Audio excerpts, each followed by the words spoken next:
રાજ્યમાં આગામી 7 દિવસ સાર્વત્રિક વરસાદની આગાહી કરવામાં આવી છે। આજથી 25 મે સુધી છૂટાછવાયાથી ભારે વરસાદની આગાહી કરવામાં આવી છે। આ કેટલા દિવસની કયા પ્રકારની આગાહી છે, સીધા એને ગ્રાફિક્સના માધ્યમથી આપણે સમજવાનો પ્રયત્ન કરીશું કે કઈ રીતે કયા જિલ્લામાં કયા વારે શું પરિસ્થિતિ છે। સૌથી પહેલા આપણે આજની વાત કરીશું કે આજે 20 તારીખ છે અને 20 તારીખે શું માહોલ સર્જાયો છે। 20 તારીખે આપ જોઈ શકો છો ગીર સોમનાથ, અમરેલી, ભાવનગર, વડોદરા, છોટાઉદેપુર, પંચમહાલ, દાહોદ, મહીસાગર, ભરૂચ, નર્મદા, સુરત, તાપી, ડાંગ, નવસારી, વલસાડ એટલે આખો દક્ષિણનો પટ્ટો અને એની સાથે આ તમામ જિલ્લાઓની અંદર આજરોજ મધ્યમથી હળવો વરસાદ વરસી શકે છે। અને આ જ પ્રકારે 21 તારીખ માટે પણ હવામાન વિભાગે આગાહી કરી છે।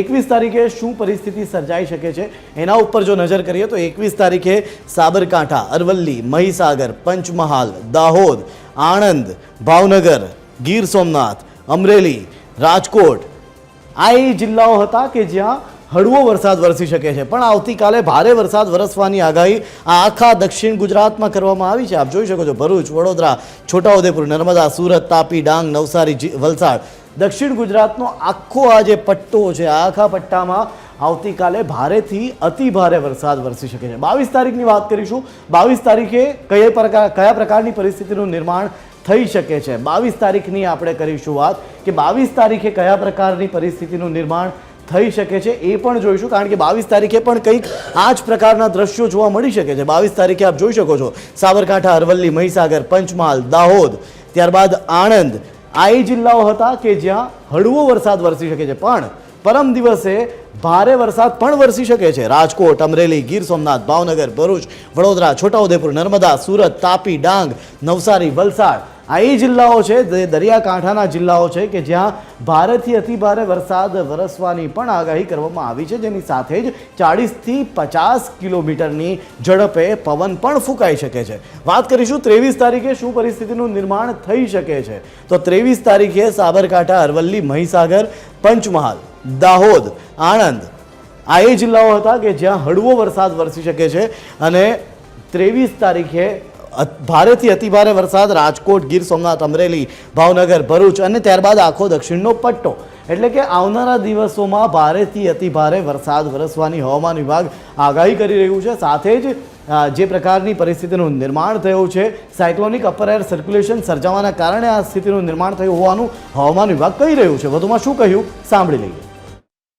महाराष्ट्र कच्छ के लिए अगले 2 दिन आइसोलेटेड रहेगी और उसके आगे जो डेट्स है मतलब 22 से लेकर आपका 25 तक आपका स्कैटर्ड रेन रहेगी और 26 मई को आपका आइसोलेटेड जगह पे सौराष्ट्र कच्छ में बारिश होने का संभावना है।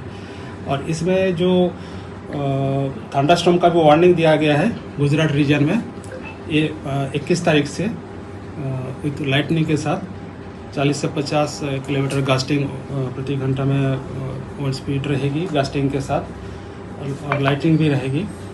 और जो 22 तारीख है इसमें गुजरात रीजन में हेवी रेनफॉल का भी वार्निंग दिया गया है। 22, 23, 24 मई को हेवी रेनफॉल का वार्निंग है। और जो सौराष्ट्र कच्छ रीजन है इसमें आपका हेवी रेनफॉल का वार्निंग है 23 और 24 तारीख को हेवी रेनफॉल वार्निंग दिया गया है।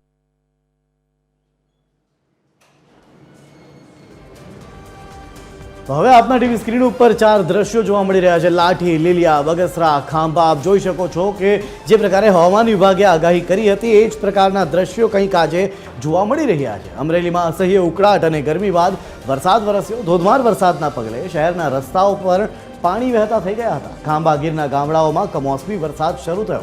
ખાંભાના દાઢિયાળી, પીપળવ સહિતના ગામોમાં ફરીથી કમોસમી વરસાદ વરસ્યો છે। આ તરફ બગસરા પંથકમાં પણ વરસાદી માહોલ જામ્યો છે। જૂની હળિયાદ, નવી હળિયાદ, માણેકવાડા, ઘંટિયાણમાં પણ વરસાદ વરસ્યો હતો। ત્યારે અસહ્ય ગરમી અને ઉકળાટ બાદ વરસાદ પડતા વાતાવરણમાં ઠંડક પ્રસરી હતી। કમોસમી વરસાદને પગલે ખેડૂતોની ચિંતામાં પણ વધારો થયો છે।